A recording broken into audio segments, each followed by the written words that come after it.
He never expected his quiet morning at Pine Valley Market to unravel into the chaos that would expose one of the most intricate weapons trafficking networks in the country. For 8 years, Samuel Baird Delaney, an overweight, unassuming giant of a man, had lived a quiet life on his family's farm, tending crops and selling produce. At 6 feet 5 inches and nearly 350 pounds, he was hard to miss, but his slow, friendly demeanor and well-worn overalls made him seem like nothing more than a farmer trying to keep his family's legacy alive.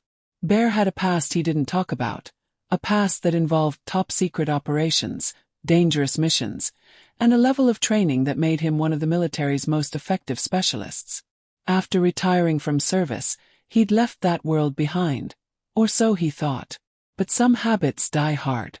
Even now, as he unloaded crates of heirloom tomatoes, his sharp eyes scanned the market, noting every exit, every vendor's position, and every unfamiliar face. It was a reflex, automatic and ingrained. The rumble of motorcycles reached his ears before they came into view. Harley-Davidsons with custom exhausts, at least 5 of them. He recognized the noise, a familiar sound that had become more frequent in Pine Valley over the past few months. The Black Hawks, a motorcycle gang known for their aggressive tactics, had made the small town part of their territory. Bear stayed out of their way, avoiding unnecessary attention, but that morning they came to him. The gang's leader, Rex Viper Corgan, dismounted his bike with the swagger of a man used to being feared.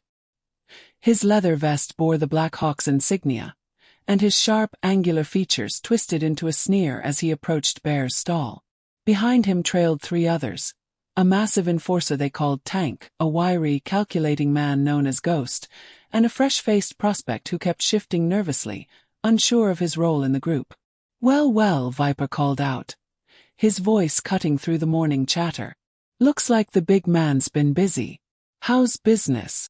Farmer Bear didn't look up immediately, taking a moment to arrange the last of his tomatoes with surprising delicacy for hands as large as his.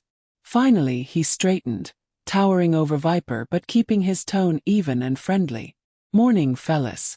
Looking for something fresh today?" "Yeah," Viper sneered, leaning against the stall. "Fresh cash. You're selling on our turf. Time to pay your dues." The market grew quieter as vendors and shoppers drifted away, pretending not to notice the confrontation. Bear could see Ruth Palmer, an elderly regular at the market, watching nervously from the flower store.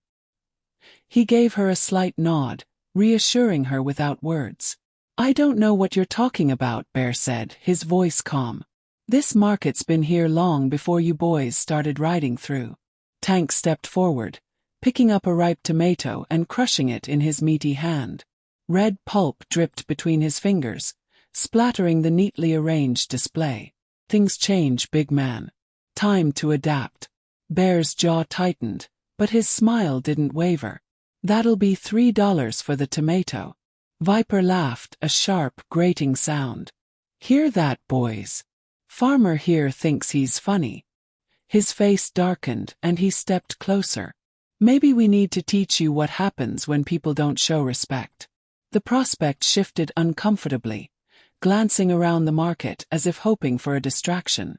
Ghost, meanwhile, had drifted to the side, positioning himself near an exit, an old habit Bear recognized instantly. This wasn't just a show of force. They were testing him, gauging his reaction, assessing the situation. And Bear knew why. His quiet life had been carefully constructed, but recent events suggested someone had started pulling at the threads. As the gang pressed closer, Bear's secure phone buzzed in his pocket. It was a disguised flip phone, carrying messages only from one source. He didn't need to check it to know what it would say. The Black Hawks weren't acting alone anymore. They'd become pawns in a much larger game, and their newfound aggression was just one piece of a dangerous puzzle. Before Viper could say more, the sound of a patrol car echoed down the street. Sheriff Morgan's timing was impeccable as always. The gang reluctantly backed off, mounting their bikes with promises of unfinished business. As they roared away, Bear began cleaning up the smashed tomato, his movements slow and deliberate. "You all right, Bear?" Ruth asked, approaching cautiously. Just fine, Ruth, he replied, his voice steady. Some folks just like to make noise. Nothing to worry about. But he was worried. The Black Hawks weren't just a nuisance anymore. They were a symptom of something much bigger. His sources had been clear. A major weapons shipment was moving through the region, and the gang had been drawn into the operation. The local law enforcement had no idea what they were dealing with, and Bear had spent the past 8 years ensuring his own involvement wouldn't be discovered until the time was right. That time was now. Later that day, Bear drove his old truck to a diner on the edge of town. The sign read Gracie's, but anyone involved in the operation knew it as something else entirely. Inside, the place was nearly empty. Gracie, the owner, greeted him with her usual cheer, pouring him a cup of black coffee. "Busy day at the market?" she asked, loud enough for the 2 other patrons to hear. "Never dull," Bear replied, taking a seat in the back corner where he had a clear view of both entrances. Within minutes, Sheriff Morgan slid into the booth across from him. His uniform was crisp, but his face was lined with worry. "Heard about the Black Hawks causing trouble again," Morgan said. "That gang's getting bolder." "It's not just them," Bear replied, keeping his voice low. "They've got backing now. Military-grade hardware. Someone's using them to move a shipment." Morgan leaned back, exhaling sharply. "Damn it, Bear, you sure about this?" Bear gave a small nod. "I've got eyes on the compound. Activity's picking up. We've got 2 days, maybe less, before it all goes down." Across the diner, one of the other patrons folded his newspaper and approached their table. His name was Victor, though everyone in town thought he was just a lowly insurance adjuster. In reality, he was Bear's handler, the federal agent coordinating the operation. "We've confirmed the shipment," Victor said, sliding into the booth. "Biggest one yet. But there's something else. Chatter about a new player. Someone high up." "Cartel?" Morgan asked. "Worse," Victor replied. "Military-grade operators. They're professionalizing the Black Hawks, turning them into something more dangerous." Bear sipped his coffee, his mind already calculating. "Then we need to draw them out. Make them think they're still in control." "How?" Morgan asked. Bear set down his mug, his voice calm but firm. "We make them come to me." That night, Bear worked late in his barn, the space doubling as his hidden command center.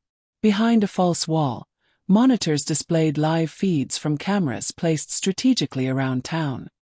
His secure terminal pinged with updates from Victor, confirming the movements of the shipment. At precisely 9 p.m., the first vehicle appeared on his perimeter cameras. A black SUV, its lights off, moving slowly. Reconnaissance. By 10:30, 2 more vehicles had arrived, along with a small group of bikes.